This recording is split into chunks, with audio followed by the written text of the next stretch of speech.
Well, we're gonna jump in and talk about purpose today. And before we do that, I wanted to just kind of zoom out a bit and talk about why do we even talk about ROS here at Burgo? Like, why is this a thing? For some of you, this can be a bit of a pattern interrupt, right? Like you've got emails, you've got tasks to do, you've got tenants and vendors and all kinds of other things to handle. And then you have this meeting on your calendar and we say that we're going to talk about purpose. And so for some of you, you're like, is that really a good use of my time? I've got other things to do. Well, here's kind of my why behind the why. So we're going to talk about the why component today, but why do we talk about the why component? Well, the answer from my perspective is we've made a intentional move to be a deliberately developmental organization, or a DDO. And we've talked about that a little bit, but really what that means is a DDO helps to build community, accountability, transparency, and support. And I've linked a couple articles here. They're all, Harvard has done a ton of research on these deliberately developmental organizations and the impact that they can have. But the short answer is that it leads to more fulfillment in your work. You feel more fulfilled and excited to do the work that you're doing, which leads to a better company culture, working with other people who enjoy their jobs and are more excited, which actually leads to better results. The companies that we've studied that have rolled out this kind of an organization have actually achieved better results than their peers. So you might say, hey, this is a lot of like soft stuff. Why does a for-profit company care about talking about purpose? Well, the reality is we care about each and every one of you individually, and we believe it will lead us to perform better as an organization. So I just wanted to start off with that. For those of you that may be new or may be wondering, why are we talking about purpose today? This is why. Now, in terms of the 5 components of ROS, this is one of the more vulnerable components, but we're getting towards the end of more of the vulnerable stuff here. So for those of you that this makes really uncomfortable, there's some light at the end of the tunnel. Just a quick recap: we've done the who component kind of in Q1. We're covering the why component here in Q2. We're going to then transition to what, how, and when, which is all about what you actually do day in and day out, how you do it, how you execute day in and day out, and when, kind of rhythms of maximum effectiveness. So again, today we're gonna talk about the why component. All right, so I wanted to just talk about the Zoom poll that we did last time we talked about purpose. So these were the results of that Zoom poll. So rather than doing a separate Zoom poll today, I wanted to just remind you of how you all answered this question. I asked the question, hey, when it comes to purpose, what category do you relate with most? Now, actually, the majority of you felt like you know your purpose and you're living it out daily, which is great. The next most answered kind of response here was, I have a sense of my purpose, though I'm not really sure I'm living it out daily. And then other folks responded, I think I know my purpose. I'm honestly not sure. I've tried to find my purpose and gave up, or I have no clue what my purpose is. So for today's session, we want to just move everybody up kind of one rung on the ladder to be a little bit closer to being able to answer with that top question. I know my purpose. I'm living into it daily. Great. Well, we're going to jump into just talking about the 3 common barriers that I found to living out our purpose every day. So this should connect really well to a lot of the conversations we just had. The idea here is for you to all walk away feeling like, okay, there is a way in which I can live out my purpose today. And so the first barrier that I want to share, and these are all things that I've struggled with from time to time. This is how I develop this content, is I say, hey, what would have been helpful for me to hear? And what's still helpful for me to hear? Because again, I haven't arrived. I'm just a person who's learned these things that's helping to teach them and facilitate the dialogue around them. So the first barrier that I think we probably all face is what I would call purpose paralysis. So you've heard of like paralysis analysis before, where you just feel paralyzed by the weight of the topic. I think this happens to a lot of us, and many of you shared this. Mel mentioned this as he was sharing. Hey, it's always felt too big. I've always felt like it's kind of hard to really figure out, really grasp. I think sometimes we make this like too big. We're waiting for this big grand reveal, this like burning bush. Wow, I now know my purpose. And oftentimes that just doesn't happen for the majority of us. For the majority of us, purpose is something that we kind of figure out over time, and it changes over time. But it's really something that we live out in those small daily moments. So rather than like trying to figure out this big one, it's, hey, how can we live out our purpose in the daily moments? How can we live out our purpose today in smaller bite-sized ways? So again, common barrier that I hear is just kind of this purpose paralysis, us feeling like we'll never figure out our purpose just because it's too big and too complicated. The second barrier that I feel like we often kind of bump into is what I'm going to call comparison culture. So this is where we're often comparing ourselves to others. So you see people that you feel like, oh, they've got to figure it out. They really understand their purpose. And all of a sudden it leads to us feeling inadequate or discouraged. When we're seeing others really living out their purpose and feeling like they know it, they figured it out, and we're still kind of lost or still figuring it out. I think it's important to remember that everybody's journey is unique. So what works for somebody might not work for you. So instead of comparing yourself to others, start with your who component, focus on your values, your strengths, your passions. One of the things I think is unique about our day and age is social media has just made it really difficult to not compare ourselves to others. You guys have probably heard me say this before, but social media usage is inversely related or correlated to happiness. Because what we're often doing is we're comparing ourselves to a photo of the best 5 minutes of somebody else's day, and we're not realizing that the other 1,435 minutes of their day might have been a little bit challenging. They might have gone through some adversity and some difficulty, but they're not posting that stuff on social media. They're posting all the smiles from, that dinner that they had with their besties or whatever. I saw this quote just last week, and I love this. This quote comes from a Dr. Prem Gayasi, I think is how you pronounce it, but said the only person you should compete with is the person you were yesterday. So I actually saw somebody put that on their mirror. They said, you have one competitor. You only have one competitor, and that is you yesterday. So instead of comparing ourselves to others, think about comparing yourself just to yourself. It's really a journey that you're going on through with yourself, that you're continually trying to improve day after day. So that's the second one, comparison culture. The third barrier is external expectations. So this is another common barrier. This is something that I had struggled with as well. One of the things I've realized is a lot of people who become doctors and lawyers because their parents said, you're going to be a doctor or you're going to be a lawyer. It's like we put this pressure on ourselves from people that we really value. I actually looked this up because I was curious. 48% of people say that their parents strongly influenced their career path. And almost 2 in 3 parents say that they're disappointed with their children's choice of their career because they didn't do what they had wanted them to do. So just think about that from an external expectation standpoint. So many of us are just looking to maybe please somebody else, oftentimes our parents, but maybe an authoritative figure in our lives that may have influenced us at a young age. Don't let other people define our purpose. Only you can define what your purpose is. So don't let those influences from those external parties really define you and define what makes you tick. It's really up to you to decide.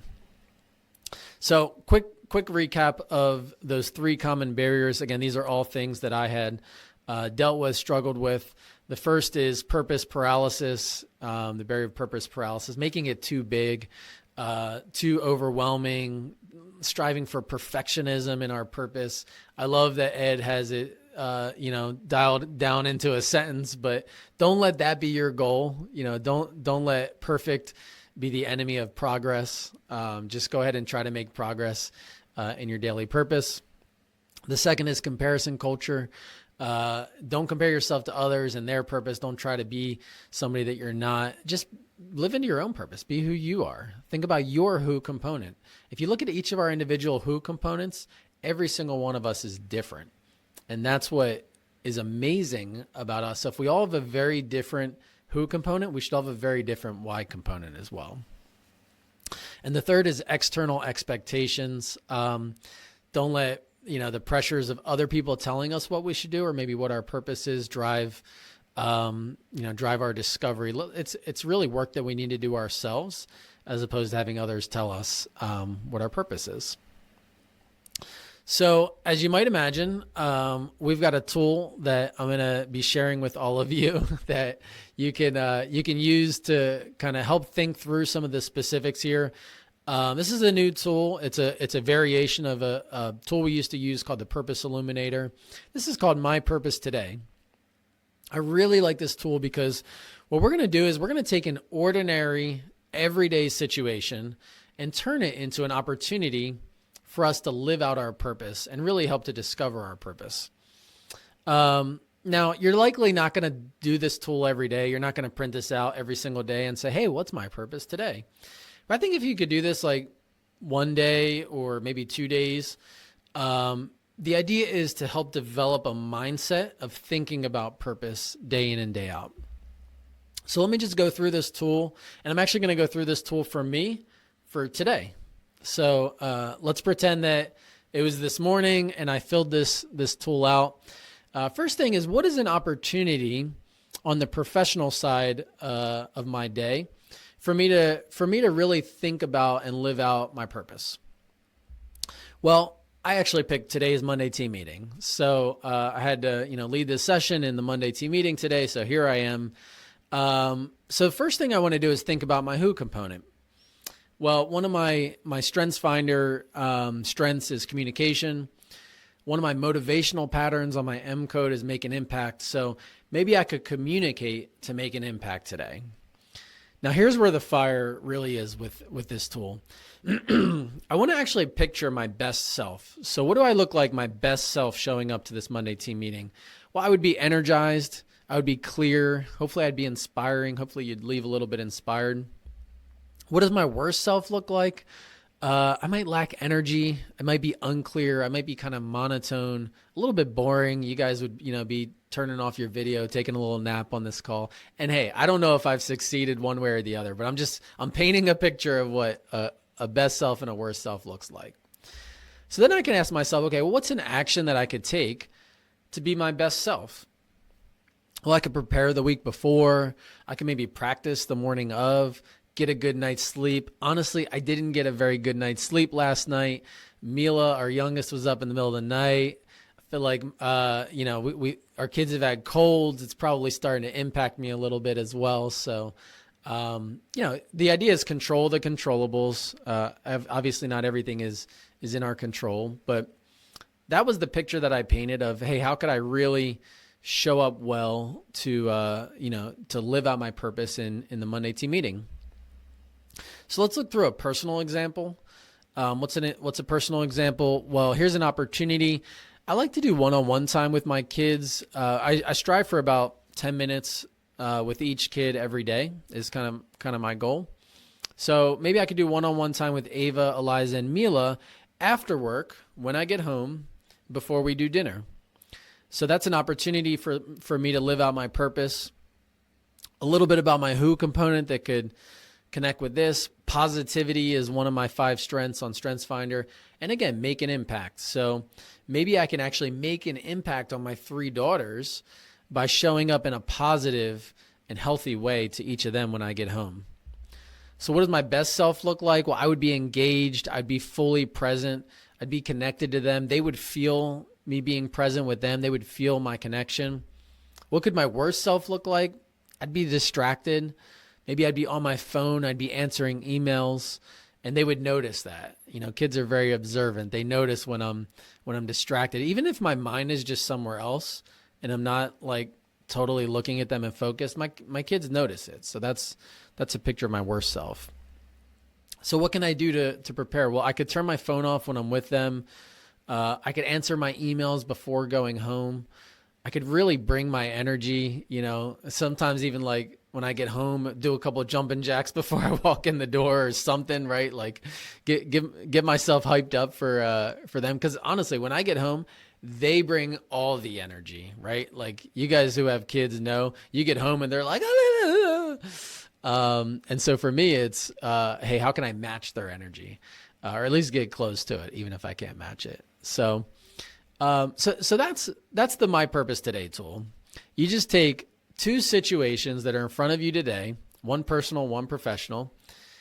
You connect it to your who component. You think about your best self and your worst self, and then you just come up with a little action item to help you live into your best self in that particular situation.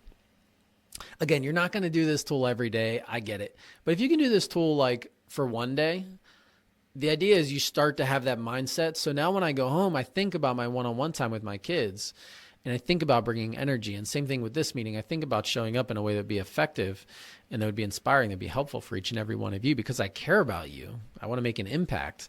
It connects deeply to my motivation. So that's the idea behind this tool. So quick recap of this session, and then we'll move to conclude. What are some things that you could be thinking about in terms of removing those barriers to you understanding your purpose? Again, just don't get stuck in purpose paralysis. Don't be thinking about this as bigger than it needs to be. Don't compare yourself to others. Don't get sucked into comparison culture. And don't let external expectations weigh on you in terms of how you think about your purpose. Only you can define your own purpose. A few action items for you to take from here. I always love to make these as practical as possible. So first thing is I would just encourage each of you to examine yourself and examine, hey, what are the barriers that are holding me back to understanding my purpose? So for the 38% of you that have said, I think I kind of know my purpose, I'm not so sure I'm living it out daily, take a few quiet minutes, whether it be a clarity break, silent retreat, whatever it is, even just a few minutes in the morning, and just journal and say, hey, what is it that's holding me back from understanding my purpose? Then definitely recommend you maybe pick a day and print out the tool. Kim's going to post it in the chat. Print the tool out, or you could do a fillable PDF as well. And just think through, hey, today, what are two situations, one personal, one professional, where I could really live out my purpose, where I have an opportunity to be my best self, and there's an opportunity to be my worst self, and I care enough to try to move towards the best self. And then third, just encourage you all to reflect. So reflect on your interactions from the prior day, even if you don't do the tool, no big deal. At the end of the day, just look back on your day and say, where was I my best self today? Where was I my worst self today? You've probably heard me say this before, but we don't learn from experience. We learn from reflecting on experience. So you've really got to give yourself some time to reflect. There's actually there's an exercise called the examine, where you look back on your day and you say, hey, where was I in a positive energy in this day? Where was I in a really negative energy in this day? It's a spiritual exercise, but I think it's really kind of cross applicable to any aspect of our life. So just do a little bit of an examine your day and see where you showed up at your best. So that's it. That's all we have for today. Really encourage each of you to take some time to think about purpose and think about your purpose today, tomorrow, every day. Don't make it a huge thing. It's really about taking your who component and becoming your best self in the moment and in that day. With that, we do have a few extra minutes here. We could just answer any questions you might have. Any questions from today's session, Mel? Andrew, what do you recommend for someone who, I don't know how to ask this, but like helping them find their purpose? Like, what are like some like brainstorming things that like somebody's really struggling to pinpoint or even just come up with a purpose? Like, is there any like tools or ways to help them figure that out? Yeah, it's a good question. I think the reality is there's probably a lot out there. So just to repeat Mel's question, what are some tools maybe to help people actually identify and find their purpose? I think there's probably a lot out there, and probably a lot of people would have different responses to that. In the next session, which will be about a month out from now, we are going to talk about my preferred method for identifying purpose, which is the more detailed, longer form version of developing a life plan. You guys have probably heard me talk about life plan and life accounts and those kinds of things. So that's really what I like in terms of if you're willing to dedicate a big chunk of time to answering this question, that's my preferred method. Now I mentioned this to you before. The first time I did that, it took 8 hours on a Saturday and then 4 hours on a Sunday. So you got to be willing to put some time in. If you're not willing to, dedicate that kind of time to answering the question, then I think something like the My Purpose Today tool is a good place to start. Thank you. Yeah, Hanan. I just want to give a little answer to Mel, and maybe even twice her age, and life had taught me a lot. One of the ways to, respond to you is be honest with yourself. Sit and look at yourself in the mirror and be honest enough to say, what do I want? What can make me happy? What can make me content and satisfied about myself and respect myself that I've done what I needed to do? It doesn't have to be copying anybody. It's what you, Mel, or anybody wants of life that makes you respect yourself and be content. That's the first step for you that will make you create a purpose. Is look through yourself and say, what would make me happy? What would make me respect myself? Then it will take you, guide you to other respects in life. Yeah, that's great. Appreciate that, Hanan. Great advice. Anyone else? Questions or comments before we wrap? Can I ask you a quick question? Yeah. So the external pressures or like external expectations that you talked about, I feel that definitely, like people pleaser sometimes. I remember when I dropped out of college, I dropped out and then I called my parents because I knew if they disagreed with me, they would probably convince me to do something else, and I was very set on it. So that's how that happened, if you're curious. But how do you balance, listen to other people, because sometimes I'm stupid and I need other people to help me, and I should listen to wise counsel, right? But then also not conform to labels or the expectations of other people. How do you balance that? Yeah, that's a great question. We probably don't have enough time for me to do it justice, but I'll give you a quick response here. I think it's hard, honestly, Johanna. I think it's a difficult thing. That's probably a bit of a lifelong journey. I too am a bit of a people pleaser. I have really strong people pleasing tendencies. I've had to learn to say no. There's a book called Necessary Endings that talks about cutting things off and saying no and stuff. I've had to really educate myself and get better at saying no and not doing things because somebody asked me to do something, but because I actually want to. The only person that can answer, do you really want to do this is you. And so I think you examining your heart of why am I saying yes or no to this thing is really important. Now, to your point, you definitely do want to seek counsel from others. And I don't think anybody would tell you that's not a good idea to do. But it's once you seek that counsel, then it's time for you to make a decision. And it doesn't necessarily, the decision that you make doesn't necessarily need to coincide with the counsel that you received just because you care about that person or you care about that person's opinion. It really needs to coincide with what matters most in your heart. Great question. Well, that's all we have time for today. This was a fun, interactive session. Thanks for those of you that chimed in and discussed. In case you're interested, and we'll have these slides posted in the internet as well, but I had shared a few articles earlier on when I was talking about the why behind the why. Kim just posted those in the chat. So that's the research on deliberately developmental organizations. So if any of you are interested in reading more about Harvard's research on, again, why are we doing this ROS thing, and the companies who have done this, like Bridgewater, and there's a few others, the Ray Dalio methodology.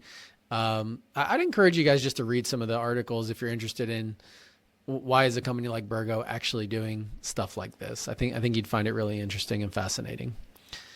So thank you all for your time. Like I said, about a month from now, we're going to talk about the last session in the Y component, which will be on life planning. And until then, I hope you all make it a great week, improving lives through real estate. Thanks, everyone.